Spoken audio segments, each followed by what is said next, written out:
Hello খেলাপ্রেমী দর্শকরা, সবাই কেমন আছো তোমরা? আশা করছি সবাই তোমরা ভীষণ ভালো আছো। যারা যারা নতুন দেখছো প্লিজ চ্যানেলটা সাবস্ক্রাইব করে রেখো, তার কারণ এই চ্যানেলে খেলাধুলা নিয়ে আড্ডা হবে, গল্প হবে, প্রেডিকশন হবে, অ্যানালাইসিস হবে, অনেক কিছু কিন্তু হবে। খেলা নিয়ে ফুল আড্ডার চ্যানেল কিন্তু এটা একটা ফ্যামিলি। এবং তোমরা আমার আগের যে চ্যানেলটায় যারা যারা রয়েছো সেখানে মুভি নিয়ে, সিনেমা নিয়ে, ওয়েব সিরিজ নিয়ে, সিরিয়াল নিয়ে আমরা আড্ডা মারি, গল্প করি।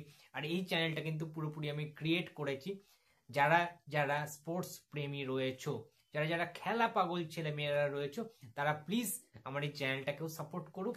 এই চ্যানেলটাকে কিন্তু বড় করতে হবে। আজকে হয়তো আমার খুব একটা বেশি সাবস্ক্রাইবার্স নেই বলা যেতে পারে, খুব একটা বেশি ফলোয়ার্স নেই, কিন্তু আমি জানি একদিন তোমরা আস্তে আস্তে লালন পালন করে এই চ্যানেলটাকে ভালোবাসা দিয়ে বড় করে তুলবে, ঠিক যেমনটা আমার আগের চ্যানেলটা অর্পণ পাড়ি অফিসিয়াল চ্যানেলটাকে যেভাবে তোমরা ভালোবাসা দিয়ে অনেকটা বড় করে তুলেছো।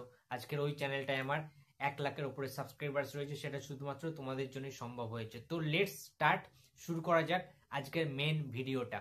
তো দেখো, টি-20 series India versus South Africa টি-20 series কিন্তু শুরু হচ্ছে আজকে থেকে। ঠিক আছে, আজকে সন্ধ্যে 7টা থেকে ম্যাচ রয়েছে। ফার্স্ট ইন্টারন্যাশনাল টি-20 India versus South Africa. ODI series আমরা জিতেছি 2-1 ব্যবধানে। টেস্ট সিরিজ তার আগে আমরা হেরে গিয়েছিলাম, সেটার প্রতিশোধ নিয়েছি ওডিআই সিরিজে। তাই বললে এটা ভেবো না যে ইন্ডিয়া টিম টি-20তে সাউথ আফ্রিকাকে একটু সুযোগ দেবে। বাট হ্যাঁ, এটাও ঠিক, টি-20 ক্রিকেটে কিন্তু সাউথ আফ্রিকার প্লেয়াররা খুবই ভয়ঙ্কর। তার কারণ সাউথ আফ্রিকার প্রায় প্রত্যেকটা প্লেয়ার কিন্তু আইপিএল খেলে। শুধুমাত্র আইপিএল নয়, বিপিএল খেলে, বিগ ব্যাশ লিগ খেলে, ঠিক আছে, ক্যারিবিয়ান প্রিমিয়ার লিগ খেলে, পাকিস্তানের পিপিএল খেলে। সুতরাং অনেক অনেক তারা কিন্তু বিভিন্ন যে টি-20 টি-10 লিগগুলো হয় না ছোটখাটো, সেগুলো কিন্তু তারা খেলে খেলে খেলে অভ্যস্ত তারা। সুতরাং কোনো হালকা করে নেওয়ার কোনো মানেই হয় না এসে প্লেয়ারদেরকে। এবং আমাদের যদি টিমটাকে প্রেডিক্ট করতে বলা হয়, দেখো আমি আমার একটা টিম তৈরি করেছি কালকে।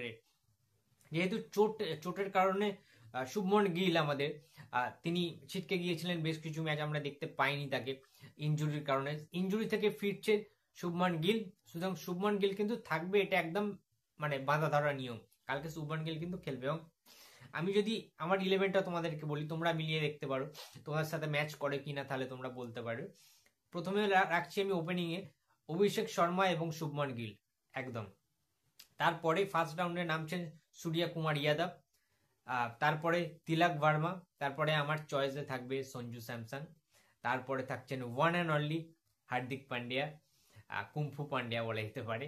ঠিক আছে, তারপরে রাখছি অক্ষর প্যাটেলকে, তারপরে রাখছি আর্শদীপ সিংকে, তারপরে রাখছি আমি বরুণ চক্রবর্তীকে, ম্যাজিক্যাল বয়, আর তারপরে রাখছি one and only the boom boom Bumrah Jasprit বুমরাকে, এবং লাস্টে 11 নম্বর প্লেয়ারটাকে রাখছি Kuldeep Yadav, the chinaman of Indian cricket team. তো দেখতে পেলে আমার টিমটা, এই টিমটা কিন্তু খুবই ভয়ঙ্কর একটা টিম আমি বানিয়েছি। ঠিক আছে, আমার মনে হয় জিতেশ শর্মার থেকে অবশ্যই আমাদের সঞ্জু স্যামসংকে আমরা এফেক্টিভ লেগেছি, তাই জন্য উইকেট কিপার হিসাবে সঞ্জু স্যামসংকে আমি রেখেছি। এবং হার্দিক পান্ডিয়াকে রেখেছি, শিবম দুবেকে রাখিনি, তার কারণ হার্দিক পান্ডিয়া কিন্তু অনেক দিন টি-20 ক্রিকেটের বাইরে রয়েছে। সামনের বছর আমাদের 2026 সালে ফেব্রুয়ারি মাসে ওয়ার্ল্ড কাপ রয়েছে, টি-20 ওয়ার্ল্ড কাপ। সেটার কথা মাথায় রেখে হার্দিক পান্ডিয়াকে কিন্তু ঝালিয়ে নিতে চাইবে টিম ইন্ডিয়া। তার কারণ অস্ট্রেলিয়ার সাথে টি-20 ম্যাচে কিন্তু আমরা দেখতে পেয়েছিলাম শিবম দুবেকে, হার্দিক পান্ডিয়াকে কিন্তু আমরা দেখতে পাইনি। হার্দিক পান্ডিয়াও বেশ কিছু সময় কিন্তু ইনজুরির কারণে রেস্টে ছিলেন, নিজেদের মতো করে পার্সোনাল টাইম কাটিয়েছেন। এবং ইদানিংকালে হার্দিক পান্ডিয়ার ইনস্টাগ্রাম যারা যারা ফলো করে তারা জানবে যে প্র্যাকটিস সেশনে এবং মানে দুর্ধর্ষ তিনি নেট প্র্যাকটিস করছেন, জিম করছেন, ওয়ার্কআউট করছেন, হার্ড ওয়ার্কের মধ্যে বিজি রেখেছেন নিজেকে হার্দিক পান্ডিয়া। এবং লোকাল যে লিগগুলো আছে না ইন্ডিয়াতে, সেগুলোও কিন্তু তিনি খেলছেন। সুতরাং ম্যাচের মধ্যে রয়েছেন, ম্যাচ ফিটের মধ্যে রয়েছেন হার্দিক পান্ডিয়া। তাকে এতদিন পরে আন্তর্জাতিক টি-20তে দেখার জন্য কিন্তু আমরা মুখিয়ে রয়েছি। হার্দিক পান্ডিয়া নিজেও হয়তো মুখিয়ে রয়েছেন এবং টিম ম্যানেজমেন্ট তাকে ইউজ করতেই পারে বা করবেই, এটা বলা চলে। কারণ শিবম দুবে তো হার্দিক পান্ডিয়ার থেকে উপরে এখনো চলে যাননি। সুতরাং সেই জায়গা থেকে দেখতে গেলে হার্দিক পান্ডিয়া কিন্তু মাস্ট চয়েস কালকের টপ 11 আর কি, মেন যেটা 11 ইন্ডিয়ার একাদশের মধ্যে। ঠিক আছে, তো তোমাদের কি মনে হচ্ছে? ঠিক আছে, আমার একাদশটার সাথে কি তোমরা একমত নাকি দ্বিমত পোষণ করছো, সেটা অবশ্যই তোমরা কমেন্ট বক্সে কমেন্ট করে জানাতে পারো।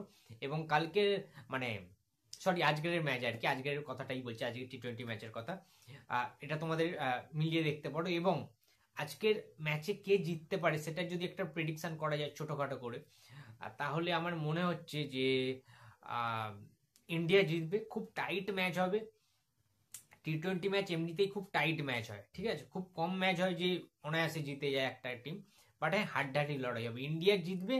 খুব টাফ সিচুয়েশন কিন্তু ইন্ডিয়া পড়তে পারে, এবং অভিষেক শর্মা আর শুভমান গিলের মধ্যে আই থিঙ্ক কেউ একজন সেঞ্চুরি করবে, এটা আমার প্রেডিকশন। ঠিক আছে, এটা নাও মিলতে পারে, বাট আমার আই হোপ কি কেউ একজন সেঞ্চুরি করবে এই দুজনের মধ্যে। ঠিক আছে, নয় অভিষেক শর্মা নাহলে শুভমান গিল, যে কোনো একজন সেঞ্চুরি করবে। তোমাদের প্রেডিকশন অবশ্যই জানাতে পারো কমেন্টে, তোমাদের 11টা জানাতে পারো, তোমাদের চয়েসের যে একাদশ রয়েছে, তোমাদের কি মনে হচ্ছে ইন্ডিয়া টিম কোন একাদশ নিয়ে, কোন 11 জন প্লেয়ার নিয়ে আজকে মাঠে নামবে। বন্ধুরা, ভিডিওটা যদি ভালো লাগে তো প্লিজ লাইক করো, কমেন্ট করো, শেয়ার করতে ভুলো না। যদি চ্যানেলে নতুন হয়ে থাকো তো প্লিজ সাবস্ক্রাইব মাই চ্যানেল। দেখা হচ্ছে পরের কোনো ভিডিওতে। তো টাটা।